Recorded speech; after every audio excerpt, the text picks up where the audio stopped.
At the end of 2018, I decided to move to China and try to tell the truth about China, not to the Chinese people, because the Chinese people know the truth.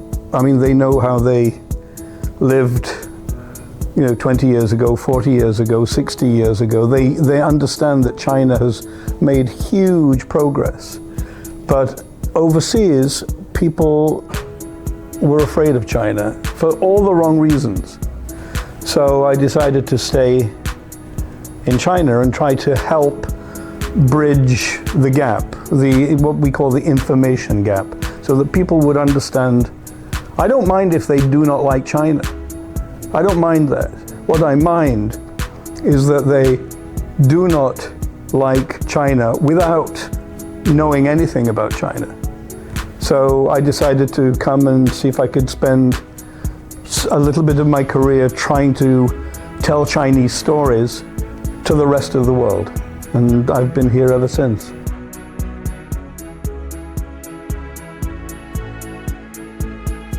When I went back to Shenzhen last year to shoot, it was like a different city, and a much more magnificent and impressive place. You go to London or Milan or New York after a few years, it's still going to look pretty much the same. Maybe there's another building, but it hasn't changed out of all recognition. But Chinese cities do that like a 5-year cycle. You see so many changes because China is moving so fast. It's incredibly impressive. I think in terms of understanding and misunderstanding China is a lot of Chinese people go overseas. They go as tourists. They go to America. They go to Europe. Americans and Europeans do not come to China in anything like the same numbers. So it's very easy to tell them horror stories about China and they'll believe it. As filmmakers, I think we have a responsibility to show a different China, a China that they will never see.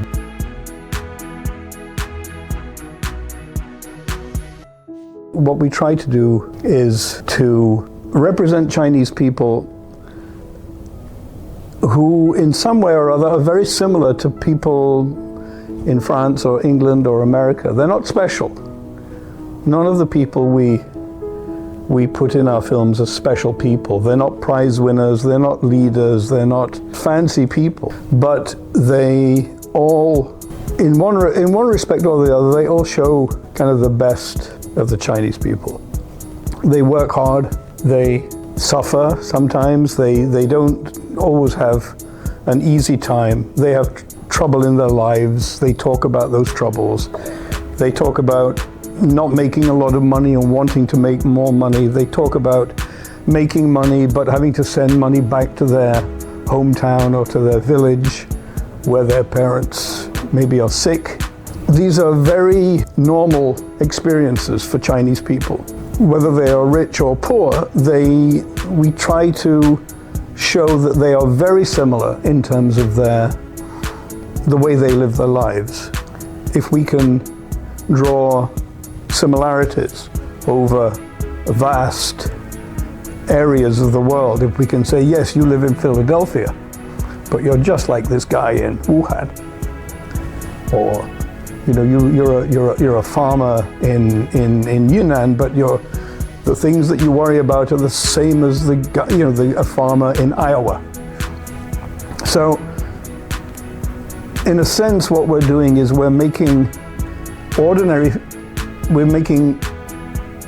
films about ordinary people, but we're showing something to the West which is extraordinary, which they don't understand, which is that the Chinese people have exactly the same worries, anxieties, aspirations, loves, hates, fears that anyone in the West might have. And I think if we can show the similarities rather than try to exploit the differences, I think that is the key to bringing people closer to China and having more empathy for China and its people.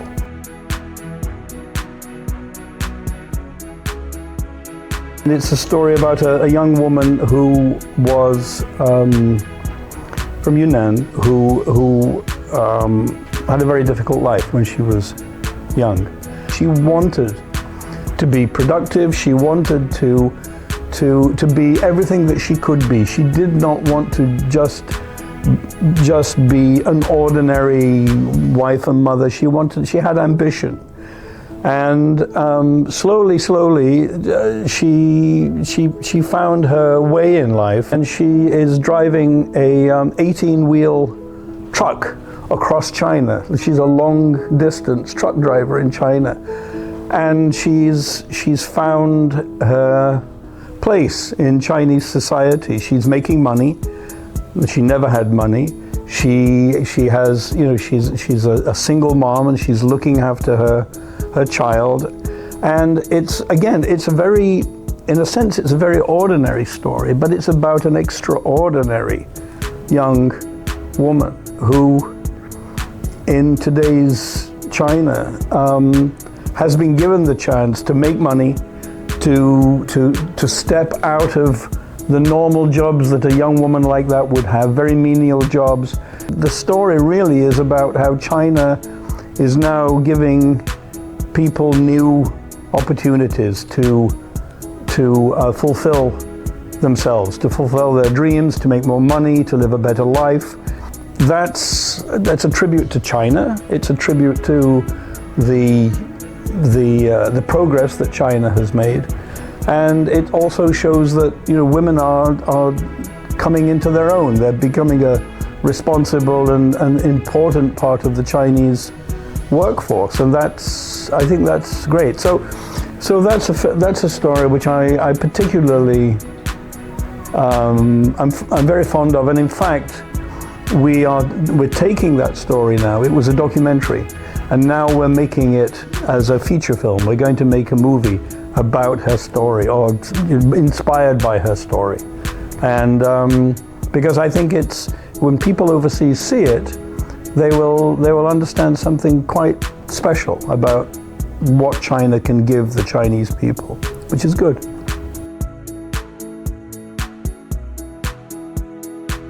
I do believe wholeheartedly that soft power, as I say, is real power.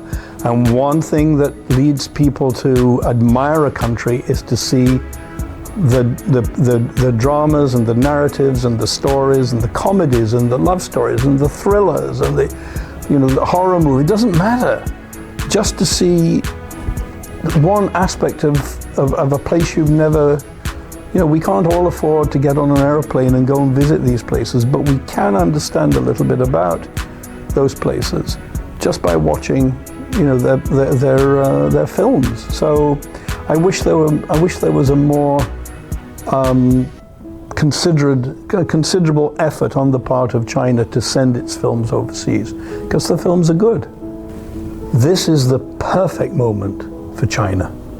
This is the perfect moment for China to step up and say, we are confident, we are proud, we're a great nation, we're not going to threaten anyone, we're not going to be a warlike nation.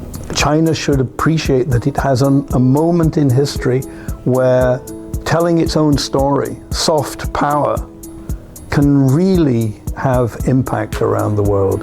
This is precisely the best time for China to step up and say, here we are, take a look at us. We're not what you think we are.